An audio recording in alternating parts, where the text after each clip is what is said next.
La grande nouveauté de la saison, c'est effectivement l'arrivée de la VAR en Suisse. On ne perd pas de temps. Première prise de température avec cette nouvelle venue.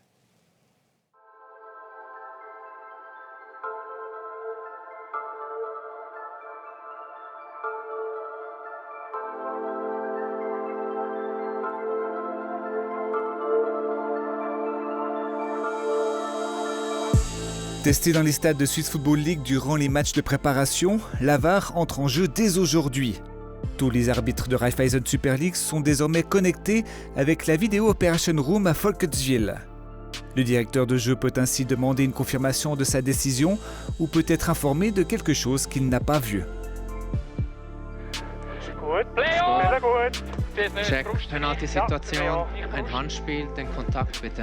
Voici les 4 cas pour lesquels l'arbitre peut être aidé par la VAR. Pour valider ou non un but, pour décider d'un penalty, pour donner un carton rouge ou pour corriger une erreur d'identité de joueur. Cela signifie que les directeurs de jeu vont devoir adapter leur façon d'arbitrer. D'un point de vue mental, cela ne doit rien changer. Je dois être concentré à 100% sur le terrain. Je dois décider. Je ne dois pas penser que quelqu'un puisse venir à mon aide. Cela peut être dangereux. Dans les faits, cela évolue un peu, bien sûr. Je dois mieux communiquer, je dois dire clairement ce que j'ai vu pour que mon assistant vidéo ait le temps de réagir. Et je ne dois pas oublier de communiquer avec eux sur chaque situation délicate. Après une période de test intensive, la VAR est prête à faire ses débuts, même s'il faudra un temps d'adaptation pour tout le monde.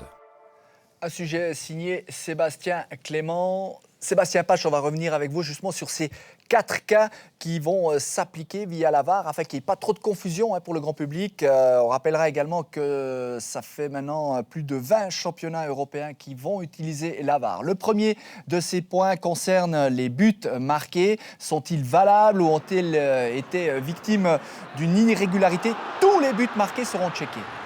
Oui, alors toutes les décisions, je dirais, arbitrales sur le terrain sont contrôlées et tous les buts marqués seront checkés. Ça veut dire potentiellement une faute en amont d'un but, par exemple une faute offensive, un attaquant qui pousse un défenseur ou un hors-jeu potentiel avant qu'un goal soit marqué.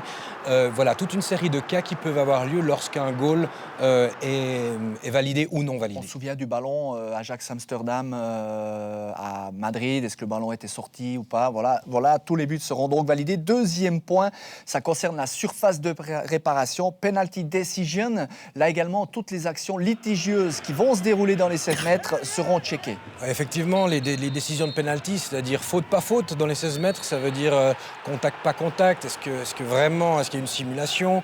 Est-ce que l'arbitre s'est trompé malheureusement avec l'angle de vue? Est-ce qu'il y a une faute de main, oui ou non? Est-ce que le ballon a touché la main? Oui. Est-ce qu'il y a faute de main, oui ou non? C'est toujours discutable dans le monde du football. Toutes ces scènes seront revues. Et potentiellement, l'arbitre pourrait, je mets au conditionnel, changer sa décision sur la base des images. Ce qui est important de souligner, c'est que l'arbitre ne sera pas forcément appelé à l'écran. Il peut y avoir simplement des décisions factuelles prises par la VAR et communiquées à l'arbitre sans que celui-ci ait obligation d'aller voir l'écran. Oui, alors les décisions factuelles, elles sont assez simples. C'est le hors-jeu, oui ou non. Vous ne pouvez pas dire il y avait peut-être pas, normalement. Alors en Suisse, vous n'avez pas la technologie de hors-jeu. C'est-à-dire que vous n'avez pas une caméra qui est capable de vous tracer une ligne perpendiculaire pour voir exactement au centimètre. Donc en Suisse, ça sera quand même une notion, est-ce qu'il y a un hors-jeu clair, pas vu par l'arbitre, oui ou non? Ce qui n'est pas le cas forcément dans les grandes compétitions, par exemple Coupe du Monde, où vous avez plus de caméras à disposition. Factuel, c'est par exemple également un ballon rentré, oui ou non. Ça, c'est effectivement, les caméras pourraient voir, même s'il n'y a pas la goal line technologie, ils pourraient visuellement voir quelque chose. Par contre, tout ce qui est subjectif, c'est-à-dire est-ce qu'il y a penalty, oui ou non? Interprétation. Alors ça, c'est revu, bien entendu. Mais surtout, ce qu'on va chercher à corriger, c'est les erreurs claires, manifestes de l'arbitre. Donc des scènes litigieuses, vous en aurez toujours, et il en restera dans le football. Donc pour les téléspectateurs ou spectateurs qui pensent que la VAR va régler tous les problèmes du monde du football, certainement pas. Les discussions, il y en aura encore beaucoup, mais on va réduire le taux d'erreur.